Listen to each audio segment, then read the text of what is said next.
speaker of the morning is Werner Möller, a researcher from the Bauhaus Dessau, finally a man. Thank you for coming, and you are going to tell us about rebuilding the Walter Gropius house.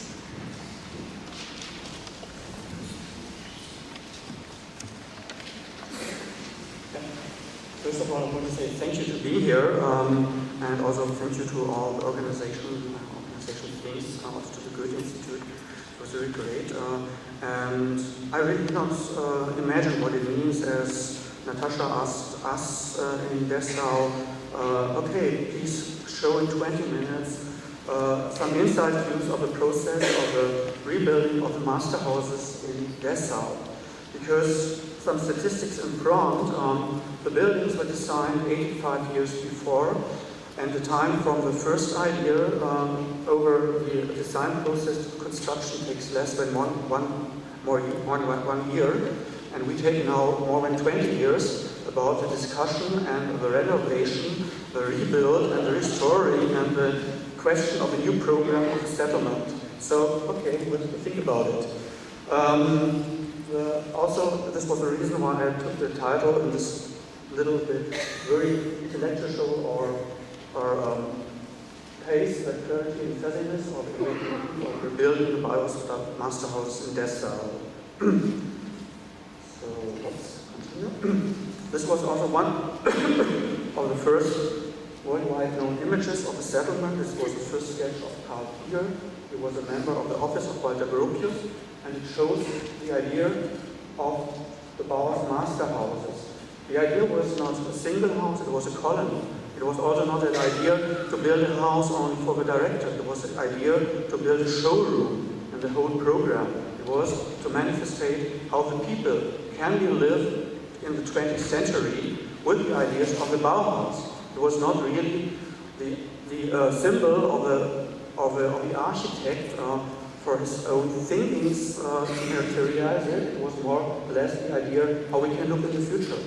So it was like an open process. It was not really to design a house. And if you look on it, it looks like a harmony between landscape and architecture.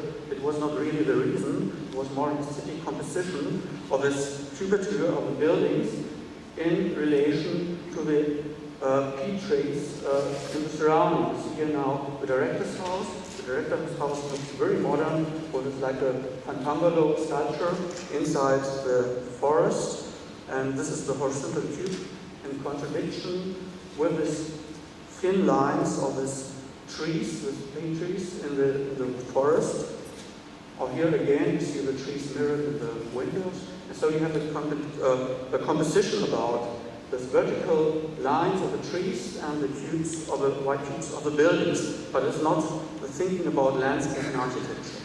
But it's very important to understand this in front. It was the idea to have these new houses as a kind of industrialized machines for a better kind of living and serve the household in the future. But the household is not the theme, the object of my subject of my speech today. It's more the question of the program of the settlement and what it will be in the future. So again, you see the next houses. It's a colony. The first house is a single house of a director, then two so-called double houses will follow, where this will build for the masters of the Bauhaus, Feiner, Moholy-Nagy, Georg Moche, Oskar Schlemmer, Wassily Kandinsky, and Paul Klee. This was the who is who of the established avant-garde painters of the 20th century. So it was an artist's colony. Here you see from the garden view the house of Moholy-Nagy. The photographs are made by Lydia Moholy. She got the contract from the Bauhaus for the documentary of the settlement.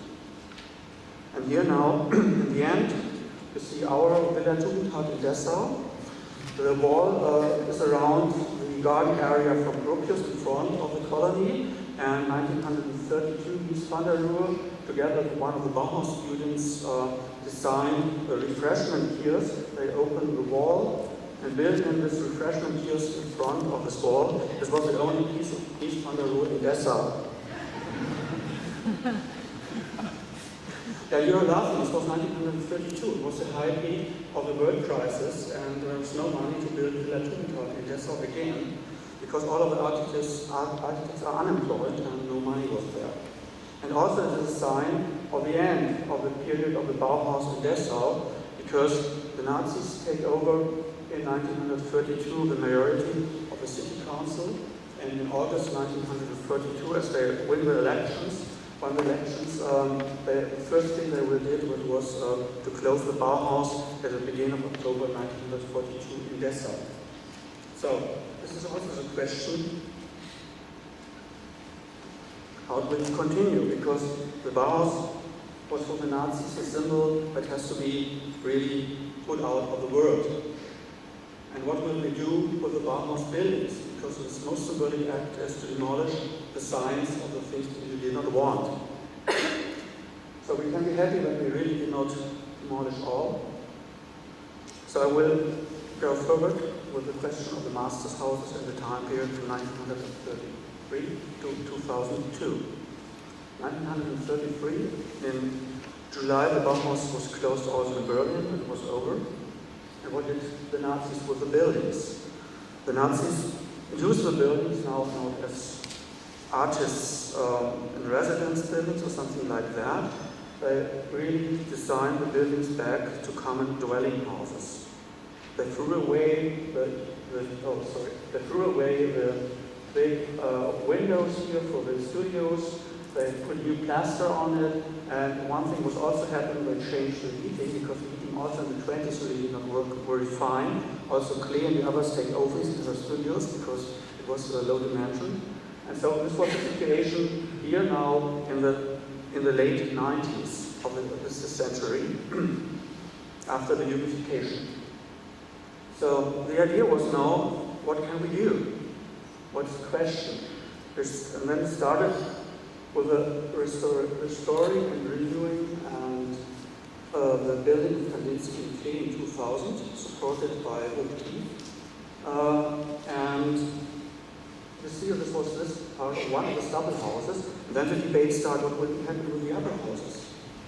Because also, as I showed you, the buildings of the time of the Nazis and the GDR time is part of historical memory.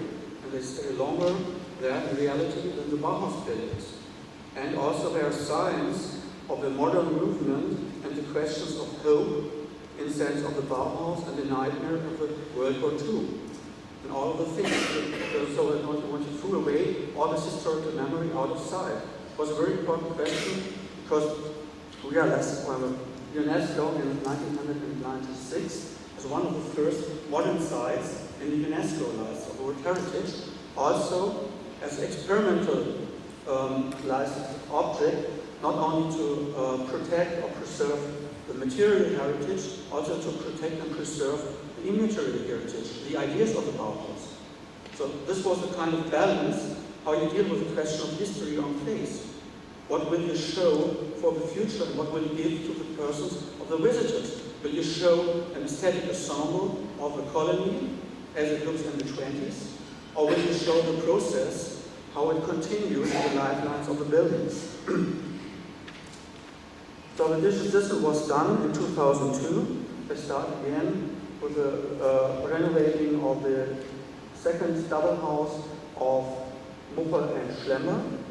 The final house was done before in 1994. It's an experimental build of renovation. And you see again now in the color pictures the view of the three double houses of the settlement there.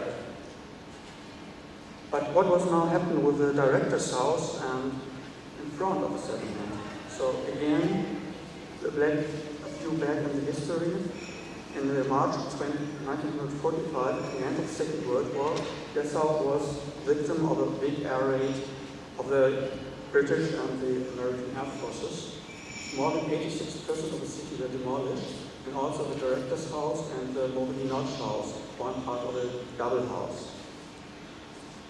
So you see here a photograph in the middle of the 50s, with only the basement with the apartment of the house carrier of the settlement of the Masters House exists. The Moholy-Nagy house was completely lost. But the question is, in the middle of the 50s, why this lady in front is so happy. why she's laughing about the situation.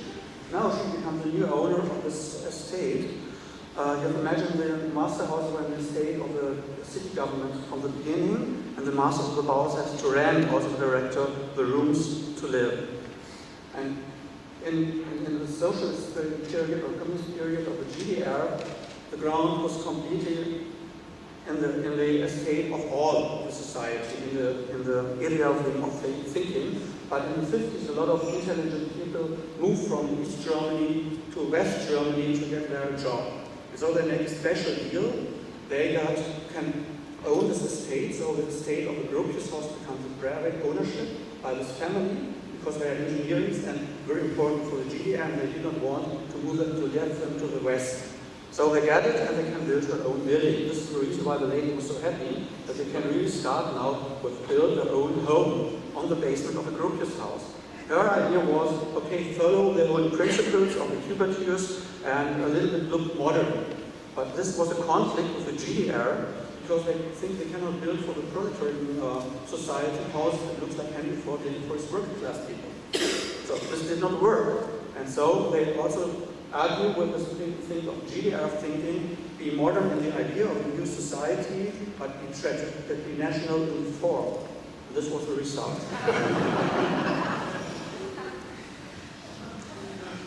The house got later the nickname Emma House. It was the name of the family, of the owners, in front of the settlement.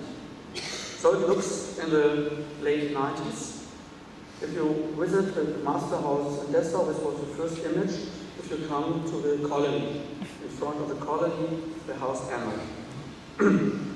So, and our question was now, again, as a reminder, here you see the general plan of the colony in the 20s.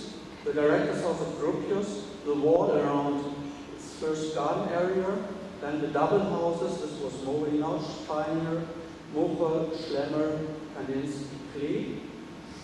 It's really like luxury villas in the garden area, and now this was the situation in 2002.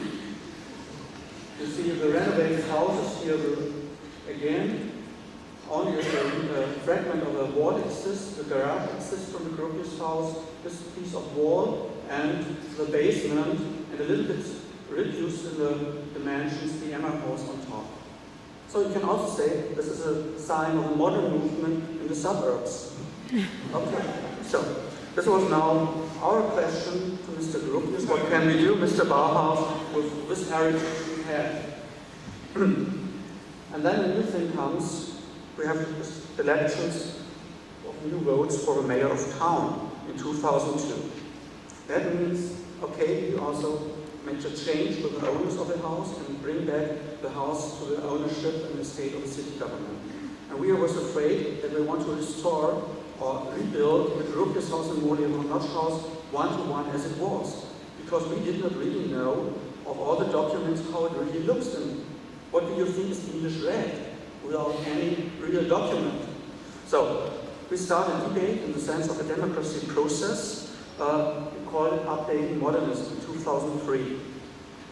That means we invite a lot of experts in politics and others and visitors and people on site to discuss with us about three terms. The first one is let the situation as it is, as a historical monument. The second one is restore the building as it was, one-to-one. And the third one, think new, do something new on the site. So we started a debate. Two colleagues of mine made a ground tour through the world with this box you see here.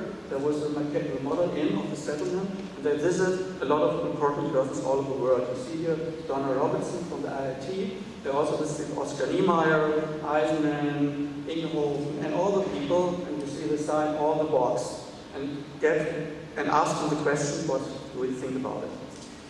At the end of this process, we published a book, Bauhaus, or the Change of the Bauhaus. It's sold out with a DVD and all the interviews. But this was the first step. It takes, in the end, you see, from 2003 to 2006, 3 years. Now was the question how we can find a solution to process this debate in the question of a suitable solution for the complex of the houses, so a design solution. So we made an international award, the Bauhaus Award 2006, for the topic Updating Modernism. The prize winners was two students from Munster, from the university, Lydia and Fuzziness, and they made the proposal, Elmer moves out. So they take away the hammer from the basement of Gropius and put it in front of the side and build a wall between them.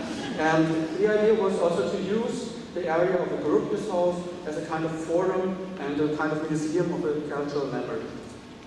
The next step was, it was not clear, it was clear, could be not realized, was the question of the Urban Design Competition 2007. It was an international competition. This was the state or the city and the all icons and other think about it, except that it's not a good idea to restore the building one-to-one. So we start with the repairing of the site as a point how we can program the site new for museal use today, because now it's for artists, and how can we deal with this question of space. The result was there were two second prize winners, no first prize winners. The second prize winner was looking for a realization, was Neo Architects from Zurich, and you see they add black cubes following the cubature of original buildings in the beginning of the settlement, and then was the question what you have to bring in for facilities in the buildings. The toilets, the visitor rooms, and all the things. And we have more than 120,000 visitors each year in Dessau. So what can you bring in this small house of 200 square meters? You need 500, you have to reduce it to 200. It did not work. The contract with the architects was cancelled. It was at the end that this was over. So we are sitting there again with nothing in our hands, only with the question what we want. In 2010, now 3 years ago, it comes to the position of decision making. That means we start with a new procedure, not a competition. The procedure was to look which architects have experience with dealing with heritage buildings and also with the process of transformation.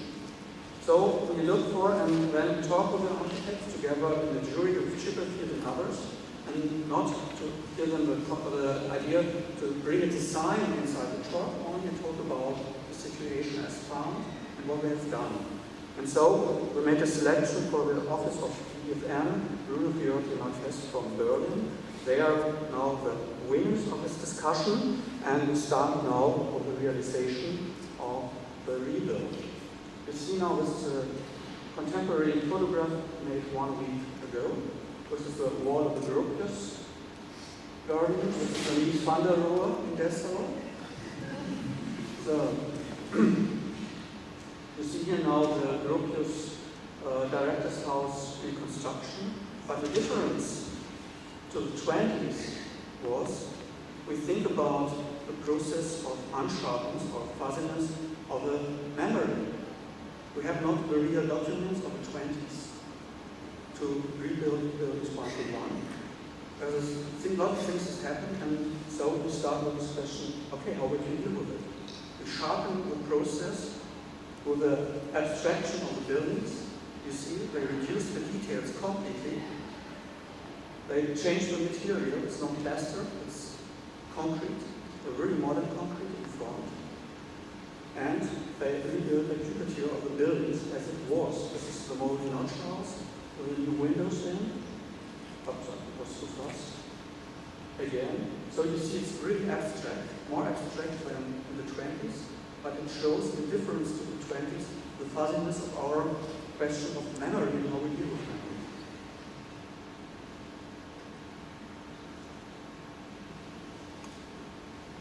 So again, a reminder to see the situation in 2003 with the restored houses here of Kandinsky Klee, Muko and Schlemmer, Feininger, here with the void of Moholy-Nagy, the garage and the house Hammer. And so it will look next year. The opening is in May 2014. One more instrument what we use to win the public. one more instrument what we use to win the public, because it's not only the process of demonstrating, it is also the process how you can upgrade the people, what is the subject we're dealing with. We cannot say we did not want to restore it. You have also to give the people the feeling why the things are so, and what is the worth of the settlement. And so in 2011, the 125th anniversary of Münster, for example, we made a big party in the garden area of the Masters houses and restore in as a small kiosk for the party, the Mies Pavilion in front. So we did a lot of activities in around 10 years to bring it more up in the mind of the people, also in the surroundings, what is the reality of now and what is the memory. And what I cannot talk about for further tasks, the last two images I will show you, is the question what's happening on the ground floor. I show you from the outside, and from the inside you see here the Gropius house in 26, with a sitting room, bedroom, and so on. And as I mentioned, it was a showroom. Gropius house visited more than 20,000 people in the time he used the house as his private house, because he wanted to show the people how we can live in the 20th century in the future. I show the whole environment and interior as from the housekeeper, services, and all the things how it will be new. I produced a film about it. And so this was a point to show for the future. It was a showroom. And now, this is 2014, they reduced also the ground floor for an exhibition area as an opening for the settlement, to show the visitors what was happening with the settlement. And you see, it was reduced in the upper floor and only with a staircase, in the ground floor an open space, and the second floor here again 26, and here you see it's only a small gallery with an exhibition area and open space. And here to compare it, this was the seating and eating area of the Gropius house in 26, and here this is the open space today. Thank you for your attention.